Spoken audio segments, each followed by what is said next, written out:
बिहार में जमीन से जुड़े मामले को लेकर के जहां विवाद दिखता था, वहीं पर अब समाधान को लेकर के भूमि एवं राजस्व विभाग के मंत्री दिलीप जायसवाल ने रास्ता निकाल लिया है। अब उन्होंने साफ तौर पे कह दिया है कि राजस्व विभाग से जुड़े तमाम मामले, जमीन से जुड़े तमाम मामले को लेकर के जहां लोग दर दर भटकते हैं, ऑफिस से ऑफिस दौड़ते हैं, अब उन्हें ऑफिस से ऑफिस दौड़ने की जरूरत नहीं।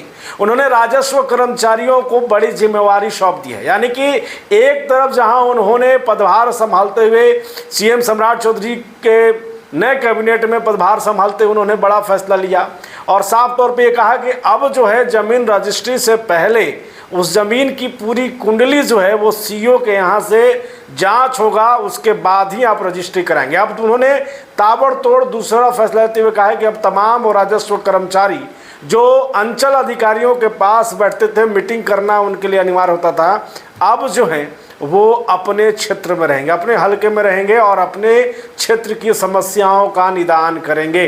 क्या कुछ उन्होंने कहा है आपको बताएं, उससे पहले आप बुलेट न्यूज़ टीवी देख रहे हैं और मैं हूं आपके साथ Raj Pathak. Narayana mission school, Naga Bigha road, Aurangabad, Bihar. देखिए, भूमि एवं राजस्व विभाग के मंत्री बनने की बड़ी जिम्मेवारी जब दिलीप जायसवाल को मिली तो उनके लिए कई चुनौतियां भी थी। इन चुनौतियों के बीच में सबसे ज़्यादा चुनौती जमीन रजिस्ट्री को लेकर के था। जमीन रजिस्ट्री में हो रहे विवाद और ख़ास करके गैर मजरूआ सरकारी ज़मीनों को जिस तरीके से अवैध को वैध बता करके रजिस्ट्री करा देना और बाद में जो लोग परेशान, दाखिल खारिज परिमार्जन करने के दौरान पता चलता है कि ये ज़मीन तो उनका है ही नहीं, और ऐसे में फिर मामला बढ़ता है, विवाद बढ़ता है। एक आंकड़े के माने तो करीब बिहार में 70% से अधिक जो है मर्डर या अपराध जो है वो जमीन विवाद में इसी कारण से होता है। और ऐसे में उन्होंने आते के साथ ही बड़ा फैसला लिया कि अब जब जमीन रजिस्ट्री आप कराने जाएंगे तो उससे पहले आपको जो है सीईओ कार्यालय में उस जमीन का खाता, खेसरा और सवित जुड़े तमाम 13 तरह के जानकारी देनी होगी।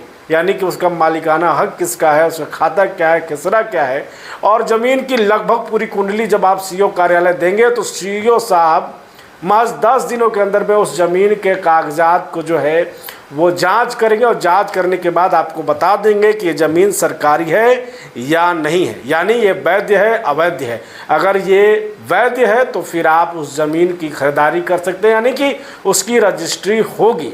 यहाँ तक कि सीएम सम्राट चौधरी ने अपने कैबिनेट में साफ तौर पे कह दिया है कि अब अधिकारियों को जो समय सीमा दी गई है उस समय सीमा को अगर कोई पार करता है तो उसकी जिम्मेवारी उस अधिकारी की होगी। यानी कि जब 10 दिनों का समय दिया गया है तो 10 दिन से 11 दिन नहीं होना चाहिए। अगर ऐसा होगा तो फिर वो जिम्मेवारी सीधे तौर पे उस अधिकारी की होगी, अंचलाधिकारियों की होगी। वहीं पर अब दूसरा बड़ा फैसला उन्होंने लिया है कि राजस्व कर्मचारी जहां पर मीटिंग के दौरान जो है, बैठक के दौरान रोजाना जो है सीईओ कार्यालय में आते थे, उनसे मीटिंग होता था, उन्होंने कहा कि अब इस तरीके का काम बंद करिए। शनिवार के दिन को एक दिन चुनिए जिस दिन मीटिंग करिए और तमाम जो भी फाइलों से जुड़े समस्या है उसका समाधान कराइए। बाकी दिन जो राजस्व कर्मचारी हो अपने क्षेत्र में अपने स्तर पर जो है वो जनता से मिलेंगे और जनता की समस्या का समाधान करेंगे। देखिए, इस दौरान उन्होंने यह भी कहा है कि अगर ज़्यादा ज़रूरत हो तो फिर आप जो है उस राजस्व कर्मचारी के साथ ऑनलाइन मीटिंग करिए। और आपको मालूम है कि अब जो है देश भर में प्रधानमंत्री मोदी के आह्वान के बाद से ऑनलाइन मीटिंग हो, वर्क फ्रॉम होम, इन चीज़ों को बढ़ावा दिया जा रहा है।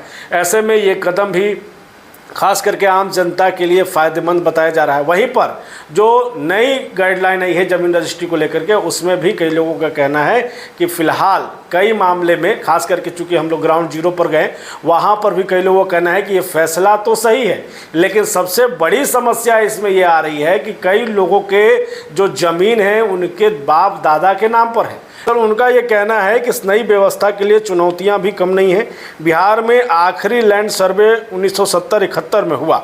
अनुमान के मुताबिक करीब 70% रैयतों की ज़मीन उनके पूर्वजों के नाम पर है। ऐसे में ज़मीन बेचने का विक्रेता का नाम कुछ और होता है और ज़मीन बेचने वाले लोग कोई और, यानी दादा और पिता के ज़मीन का सौदा उनके पोते या बेटे करते हैं। कई जानकारों का मानना है कि बिना सर्वे या पहल थोड़ा नाकाफ़ी है, इसका असर बड़े पैमाने पर नहीं दिखेगा। अब ऐसे में ये मामला लगातार जो है आम जनता की तरफ से भी आ रहा है, ऐसे में इस विभाग भी इस पर क्या विचार करता है वो भी देखना होगा। और फिलहाल राजस्व विभाग की तरफ से जो बड़ा बदलाव किया गया है हम आपको जानकारी देते हैं। लगातार आप बने रहें, इस तरह की खबरें देखते रहें। बहुत बहुत धन्यवाद।